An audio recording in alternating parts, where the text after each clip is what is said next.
여호수아 6장 6절에서 27절. 그러자 눈의 아들 여호수아가 제사장들을 불러 말했습니다. 너희는 언약궤를 메라. 제사장 7명이 양뿔, 나팔 7개를 들고 여호와의 언약궤 앞에 서라. 그러고는 백성에게 말했습니다. 나아가 성을 포위하라. 무장한 자는 여호와의 궤 앞에서 나아가라. 여호수아가 백성들에게 말하고 나자 양뿔 나팔 7개를 든 제사장 7명이 여호와 앞에서 나아가며 나팔을 불었습니다. 여호와의 언약궤가 그 뒤를 따라갔습니다. 무장한 사람들은 나팔을 부는 제사장들 앞에서 행진하고 후위대는 궤의 뒤를 따랐습니다. 제사장들은 나팔을 불며 전진했습니다. 여호수아가 백성들에게 명령했습니다. 너희는 외치지 말고 소리도 내지 말라. 입 밖에 아무 말도 내지 말고 내가 외치라고 명령하는 날에 외치라. 이렇게 해서 여호와의 궤는 성을 둘러싸고 주위를 한 바퀴 돌았고 백성들은 다 진영으로 돌아와 묵었습니다. 여호수아는 아침 일찍 일어났고 제사장들이 여호와의 궤를 맸습니다. 제사장들 7명이 양뿔 나팔 7개를 들고 여호와의 궤 앞에서 계속 나아가며 나팔을 불었습니다. 무장한 사람들이 그들 앞에 갔고 후위대가 여호와의 궤를 뒤따라갔으며 제사장들은 계속 나팔을 불었습니다. 이렇게 그들은 둘째 날에도 그 성을 한 바퀴 돌고 다시 진영으로 돌아왔습니다. 이렇게 6일 동안 했습니다. 7번째 날이었습니다. 그들은 동틀 무렵 일어나 그런 식으로 성을 7번 돌며 행진했습니다. 그날만 성을 7번 돌았습니다. 7번째 돌고 있을 때 제사장들이 나팔을 불었습니다. 그때 여호수아가 백성들에게 말했습니다. 함성을 지르라. 여호와께서 너희에게 이 성을 주셨다. 이 성과 성 안에 있는 모든 것들은 다 진멸된 것으로 여호와께 다 바쳐질 것이다. 오직 창녀 라합과 그녀 집에 그녀와 함께 있는 사람들은 모두 살려주라. 우리가 보낸 사자들을 그녀가 숨겨주었기 때문이다. 그러나 너희는 진멸시켜야 할 물건에 손대서는 안 된다. 너희가 진멸시켜야 할 물건을 하나라도 가져가 이스라엘의 진영에 저주가 내리는 문제를 일으켜서는 안 된다. 모든 은과 금, 청동과 철로 된 그릇은 여호와께 거룩하게 구별돼야 한다. 그것들을 여호와의 금고에 드려야 할 것이다. 백성들은 함성을 질렀고 나팔이 울렸습니다. 나팔 소리에 맞춰 백성들이 큰 함성을 지르자 성벽이 와르르 무너져 내렸습니다. 그러자 백성들은 일제히 성으로 들어가 그 성을 점령했습니다. 그들은 성 안의 모든 것, 곧 남자와 여자, 젊은 사람과 나이 든 사람, 심지어 소, 양, 나귀까지 칼날로 진멸시켰습니다. 여호수아가 그 땅을 몰래 살피고 왔던 두 사람에게 말했습니다. 그 창녀의 집으로 가서 너희가 그녀에게 맹세한 대로 그녀의 모든 집안 사람을 데리고 나오라. 정탐꾼이었던 두 젊은이가 들어가서 라합과 라합의 아버지 어머니, 형제, 그리고 그녀에게 속한 모든 것과 라합의 모든 친족을 밖으로 데리고 나와 그들을 이스라엘 진영 밖 한쪽에 있게 했습니다. 그러고 나서 그들은 그 성과 성 안에 있는 모든 것을 불태웠습니다. 그러나 은과 금, 청동과 철로 된 그릇들은 여호와의 집 금고에 넣었습니다. 여호수아는 창녀 라합과 그녀의 아버지의 일가족과 그녀에게 속한 모든 것을 살려주었습니다. 여호수아가 여리고를 몰래 살피러 보냈던 정탐꾼들을 그녀가 숨겨주었기 때문에 라합이 오는 날까지 이스라엘 자손 가운데 살게 된 것입니다. 그때 여호수아가 맹세해 말했습니다. 이 성 여리고를 다시 세우려는 사람은 여호와로 인해 저주를 받게 될 것이다. 그가 그 기초를 놓을 때 장자를 잃고 그가 그 문을 세울 때 막내를 잃을 것이다. 이렇듯 여호와께서 여호수아와 함께 하셨고 여호수아의 명성이 온 땅에 자자해졌습니다. 시편 135편. 여호와를 찬양하라. 여호와의 이름을 찬양하라. 오 여호와의 종들아 그분을 찬양하라. 너희 여호와의 집 우리 하나님의 집들에 서 있는 사람들아 여호와를 찬양하라. 여호와는 선하시다. 그 이름을 찬양하라. 그 이름은 듣기에 아름답다. 여호와께서 야곱을 선택해 자신의 것으로 삼으시고 이스라엘을 선택해 자신의 특별한 보물로 삼으셨다. 여호와께서는 위대하시고 우리 주는 모든 신들보다 위대하심을 내가 안다. 여호와께서는 하늘과 땅에서 바다와 모든 깊은 곳에서 기뻐하시는 일이라면 무엇이든 하신다. 여호와께서는 땅끝에서 안개를 일으키고 비와 함께 번개를 보내시며 그 창고에서 바람을 내보내신다. 또 사람이든 가축이든 이집트에서 처음 난 것들을 치셨다. 오 이집트야, 여호와께서 너희 가운데 바로와 그 모든 종들에게 그 표적과 기사를 보내셨다. 그분은 또 큰 민족들을 치셨고 강한 왕들을 죽이셨다. 아모리 사람의 왕 시온과 바산 왕 옥과 가나안의 모든 왕들이며 그 땅을 유산으로 주시되 그분의 백성들인 이스라엘에게 유업으로 주셨다. 오 여호와여, 주의 이름은 영원합니다. 오 여호와여, 주에 대한 기억은 온 세대까지 계속될 것입니다. 여호와께서 그 백성들을 변호하시고 그 종들을 긍휼히 여기실 것입니다. 이방 민족의 우상들은 은과 금이요 사람의 손으로 만든 것이다. 입이 있어도 말을 못하고 눈이 있어도 보지 못하며 귀가 있어도 듣지 못하고 그 입에 숨이 없다. 그것을 만드는 사람들이 그것처럼 되고 그것을 의지하는 사람들도 다 그렇게 되리라. 오 이스라엘의 집아, 여호와를 찬양하라. 오 아론의 집아, 여호와를 찬양하라. 오 레위의 집아, 여호와를 찬양하라. 너희 여호와를 경외하는 사람들아, 여호와를 찬양하라. 예루살렘에 계시는 여호와께 시온에서 찬양을 드립니다. 여호와를 찬양하라. 시편 136편. 여호와께 감사하라. 그분은 선하시며 그 인자하심이 영원하시다. 신들의 하나님께 감사하라. 그 인자하심이 영원하시다. 주의 주께 감사하라. 그 인자하심이 영원하시다. 홀로 위대한 일들을 하시는 분께 감사하라. 그 인자하심이 영원하시다. 지혜로 하늘을 지으신 분께 감사하라. 그 인자하심이 영원하시다. 물 위에 이 땅을 펼치신 분께 감사하라. 그 인자하심이 영원하시다. 큰 빛들을 지으신 분께 감사하라. 그 인자하심이 영원하시다. 해를 지어 낮을 다스리게 하신 분께 감사하라. 그 인자하심이 영원하시다. 달과 별을 지어 밤을 다스리게 하신 분께 감사하라. 그 인자하심이 영원하시다. 이집트에서 처음 난 것들을 치신 분께 감사하라. 그 인자하심이 영원하시다. 그들 가운데서 이스라엘을 데리고 나오신 분께 감사하라. 그 인자하심이 영원하시다. 강한 손과 쭉 뻗친 팔로 그렇게 하신 분께 감사하라. 그 인자하심이 영원하시다. 홍해를 쫙 갈라지게 하신 분께 감사하라. 그 인자하심이 영원하시다. 그 가운데로 이스라엘을 지나가게 하신 분께 감사하라. 그 인자하심이 영원하시다. 바로와 그 군대를 홍해 속에 빠뜨리신 분께 감사하라. 그 인자하심이 영원하시다. 그 백성들을 광야로 인도하신 분께 감사하라. 그 인자하심이 영원하시다. 큰 왕들을 치신 분께 감사하라. 그 인자하심이 영원하시다. 유명한 왕들을 죽이신 분께 감사하라. 그 인자하심이 영원하시다. 아모리 사람들의 왕 시온을 죽이신 분께 감사하라. 그 인자하심이 영원하시다. 바산 왕 옥을 죽이신 분께 감사하라. 그 인자하심이 영원하시다. 그 땅을 유산으로 주신 분께 감사하라. 그 인자하심이 영원하시다. 바로 주의 종 이스라엘에게 그 땅을 유산으로 주신 분께 감사하라. 그 인자하심이 영원하시다. 비천한 처지에 있는 우리를 기억하신 분께 감사하라. 그 인자하심이 영원하시다.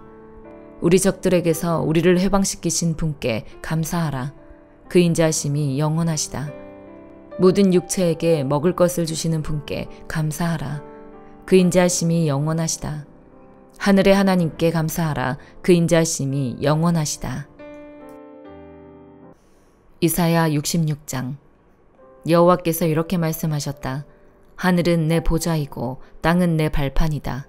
그런데 너희가 나를 위해 어디에 집을 짓겠다는 말이냐? 어디에서 나를 쉬게 한단 말이냐? 이 모든 것이 내가 손수 만든 것이 아니냐? 그래서 이 모든 것이 내 것이 아니냐? 여호와의 말씀이다. 내가 굽어보는 사람은 학대를 받아서 괴로워하는 사람, 마음이 찢어지고 깨진 사람, 내 말이라면 벌벌 떠는 사람이다. 그러나 소를 잡아 들이는 사람은 사람을 죽이는 사람과 다름이 없고 양을 잡아 드리는 사람은 개의 목을 꺾는 사람과 다름이 없다. 곡식 제사를 드리는 사람은 돼지의 피를 바치는 사람과 다름이 없고 분향을 드리는 사람은 우상 앞에 무릎을 꿇는 사람이나 다름이 없다. 이렇게 제각각 자기 식대로 마음을 먹고 가증한 것들을 좋아했다. 그래서 나도 그들을 괴롭히기로 마음을 먹고 그들이 무서워하는 것을 그들에게 가져갈 것이다. 내가 불러도 그들이 대답하지 않았고 내가 말해도 그들이 듣지 않았다. 그들이 내 눈에 거슬리는 일을 했을 뿐 아니라 내가 싫어하는 짓만 골라서 했기 때문이다.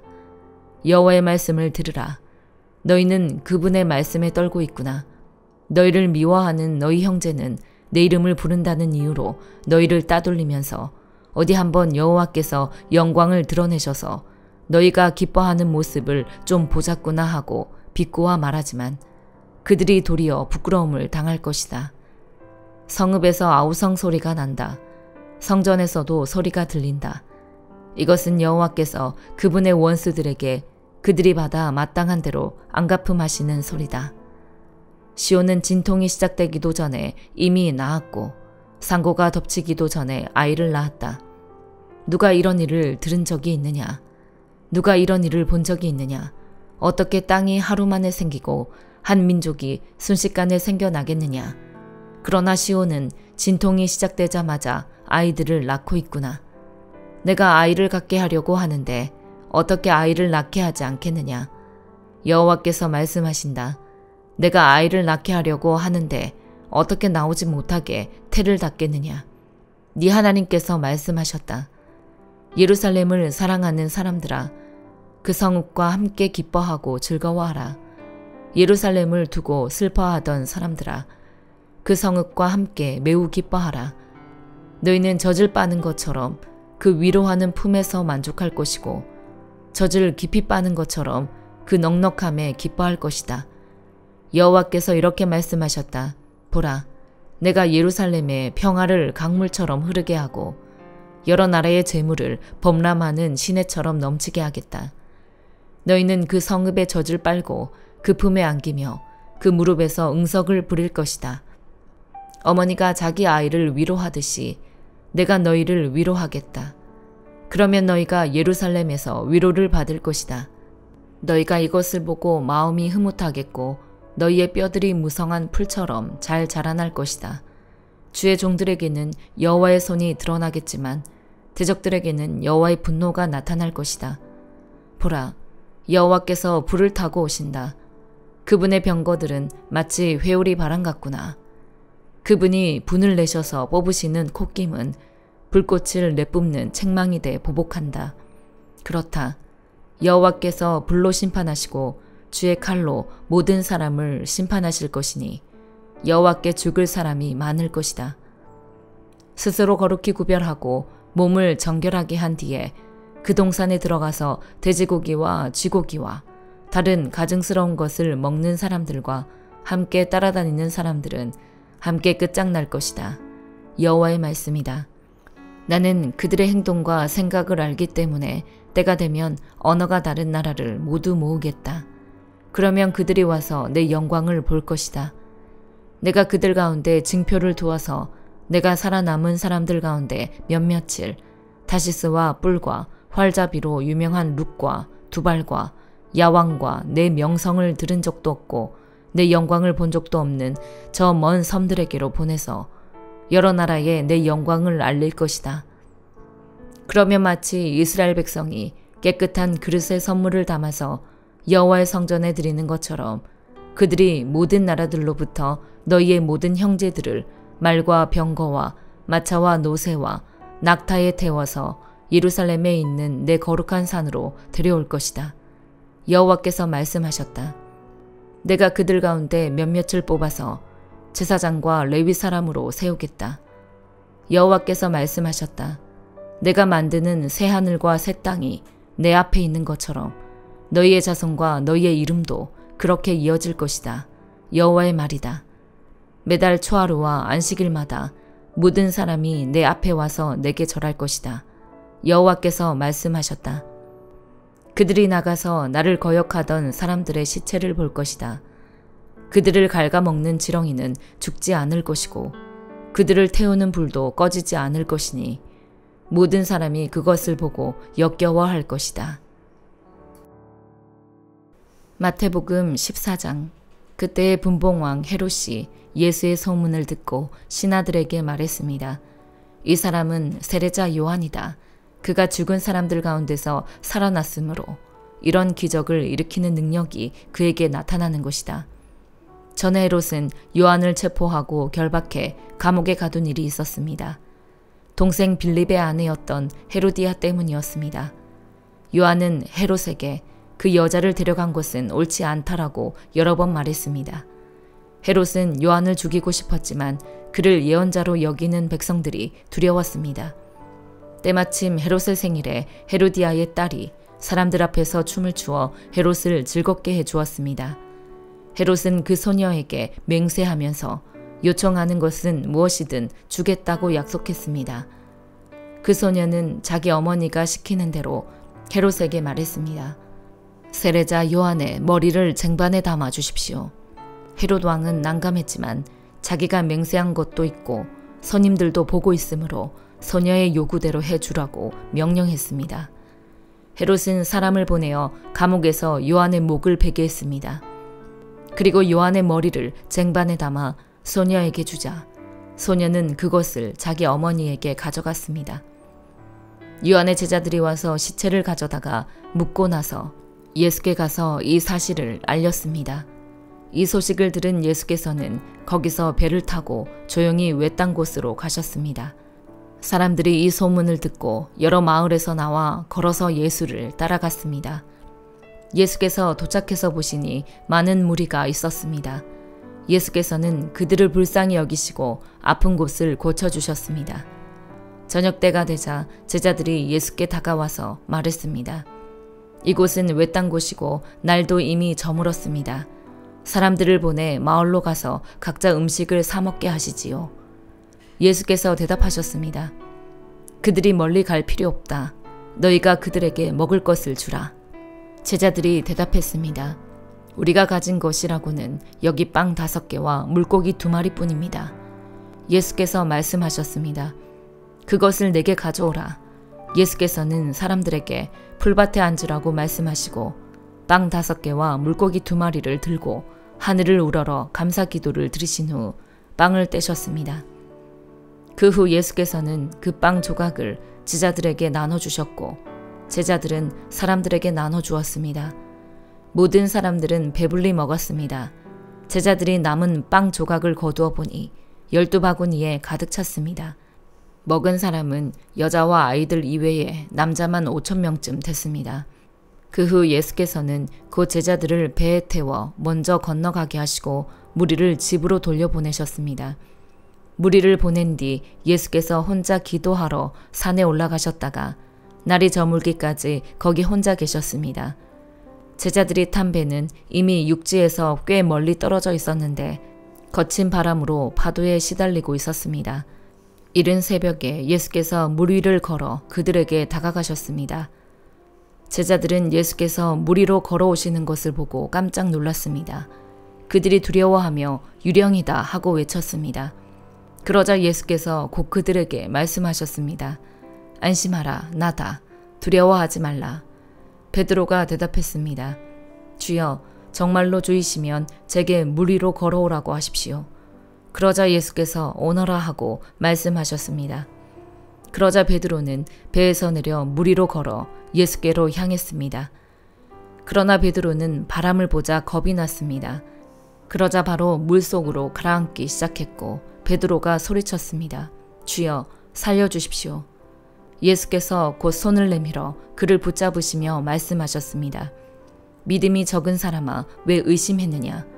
그리고 그들이 함께 배에 오르자 바람이 잔잔해졌습니다. 그때 배에 있던 사람들이 예수께 경배드리며 말했습니다. 참으로 하나님의 아들이십니다. 그들이 호수를 건너 게네사렛 땅에 이르렀습니다. 그곳에 있던 사람들은 예수를 알아보고 주변 온 지역에 소식을 전했습니다. 사람들은 아픈 사람들을 모두 데려와 예수의 옷자락이라도 만지게 해달라고 간청했습니다. 그리고 그 옷자락을 만진 사람들은 모두 나았습니다. 아멘.